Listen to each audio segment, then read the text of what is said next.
You're watching Seattle Seahawks Today, powered by Chat Sports. Tyler Jones here with you. Thanks for joining us. The Seahawks have gone under a number of changes to the depth chart on both sides of the ball. We will catch you up to speed on what that looks like coming up on this edition of Seattle Seahawks Today. Before we do, folks, the Seahawks are in a very competitive battle to make the postseason. If you want the Seahawks to make the playoffs, like the video. Don't jinx it. I've been told if we get 500-plus likes on today's video, that guarantees Seattle's going to the postseason. So don't jinx it. Don't make me come find you, go knock on your door because you didn't like today's video. Do your part, hit the like button, and we'll get started on today's show.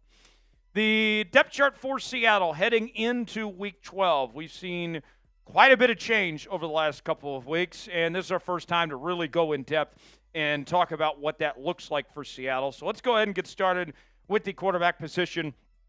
No changes here for starters. Geno Smith is still the guy with Sam Howell as his backup, and that will not change. There is no quarterback competition. Geno did a fantastic job to win that game against San Francisco. He's not getting benched anytime soon. With that said, let's go to the running back position.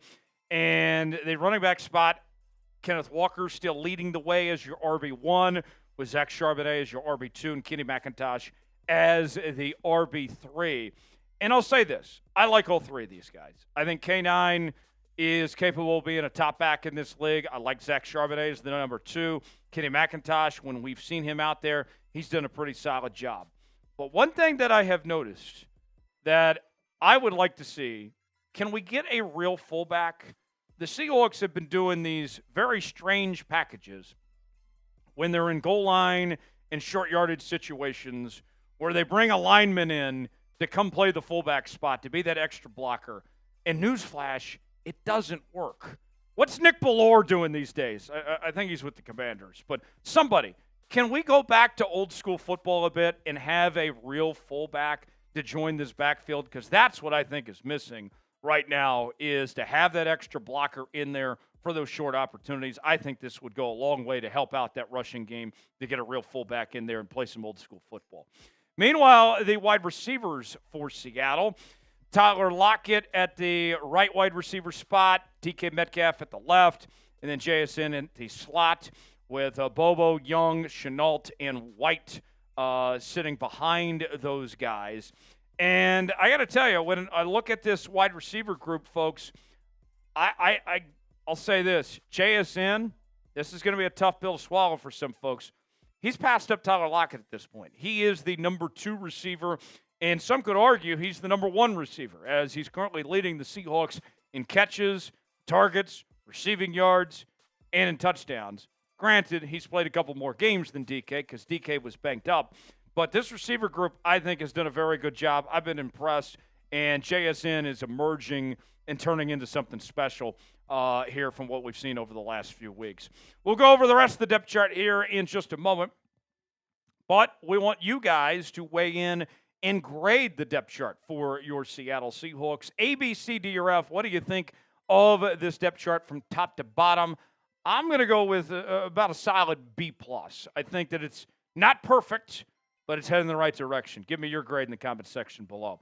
We are bringing you up-to-the-minute Seahawks coverage here on the channel. Anytime there's breaking news, we're all over it, bringing you the latest happenings on your favorite team all year long with our daily news and rumors, sometimes 2 and 3 videos a day, live shows every week, watch parties every game day.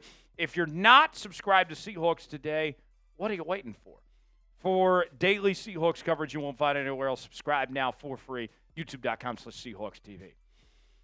The tight end position is a bit of a question mark for Seattle right now with the groin injury to Noah Fant. Brady Russell is a bit banged up. We've seen A.J. Barner, I think, be better than what was expected. He was not viewed as much of a receiving threat, and so far he's done a decent job with that. Favorable Brown got passed up in the depth chart by A.J. Barner, but these tight ends, as long as Noah Fant's going to be out, are going to be tested over the next few weeks to see what they can potentially do.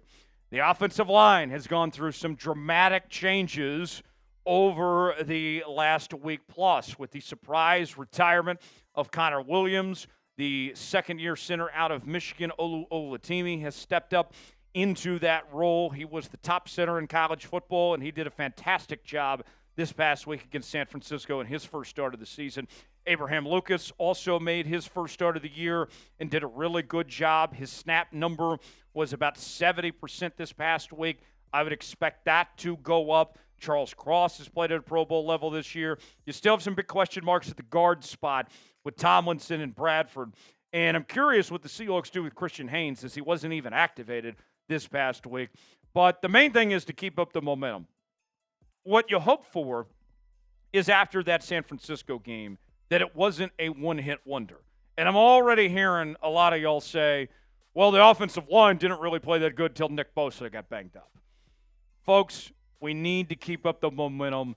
I hope that Abraham Lucas can stay healthy. I hope Olu continues to do a good job like we saw last week. If they can build upon what they did last week, then this could dramatically change the season for Seattle. A position group, that was a weakness for this team could become a position of strength if Olu and Abraham Lucas continue to develop there. Do you believe in this offensive line for Seattle? Are you all in? Are you sold on what we saw last week? Weigh in, let us know. Type Y for yes, in for no, if you believe in this Seahawks offensive line or not. Before we go any further in today's show, let's tell you about our sponsor. That is Public Rec. I am wearing one of their fantastic shirts. It looks good. It's extremely comfortable, and you got to get some for yourself, folks. Let's be real, guys. Wearing nice pants sucks. Who decided that stiff, uncomfortable fabric squeezing your family jewels was the key to looking sharp?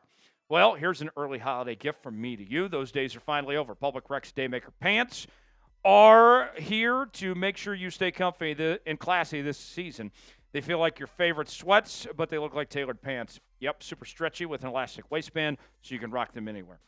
Give the gift of comfort to yourself or someone you love this holiday season with Public Rec's Daymaker pants. And for a limited time, you can get 20% off your entire order with code CHAT20 at publicrec.com. That's 20% off when you use promo code CHAT20 at publicrec.com. Dad, I hope you're not watching right now because I'm going to be getting my dad some Public Rec for Christmas this year, and he's going to love it. Your dad, your uncle, your brother, they're going to love it too when you get them Public Rec this holiday season. Public Rec not only has the most comfortable pants ever made, but they have a huge selection of high-quality everyday basics. You can revamp your entire wardrobe with their perfect-fitting polos, shorts, and hoodies. Stop suffering in regular pants and give the gift of comfort this holiday season for a limited time only. Our listeners get 20% off when you use code CHAT20 at checkout. That's 20% off with the code CHAT20 at publicrec.com. After you purchase, they'll ask you where you heard about them. Please support our show and tell them that we sent you. Say goodbye to pants that put up a fight, because when comfort meets style, you've found Public Rec. The link is in the comments and description of today's video. To the defense we go. Let's begin with the defensive line. And the story for this group, I think you look at the front three with Williams, Murphy, and Reed. Those guys are all very solid.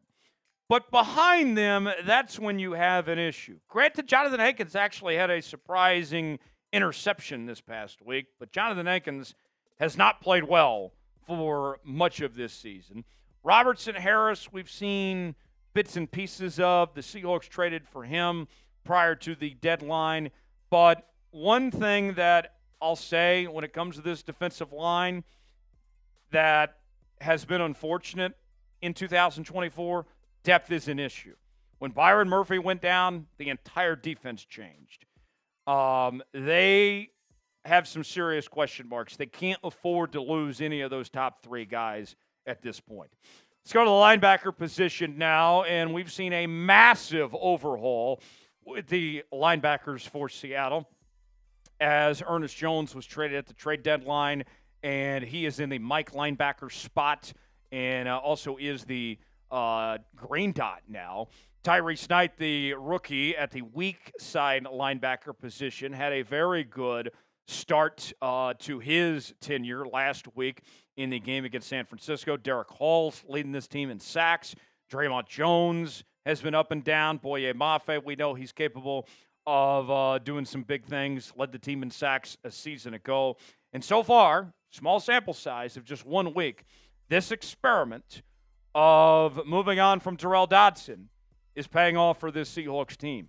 And granted, I was one that was very skeptical of what they were doing here, moving on from Dodson, just releasing him.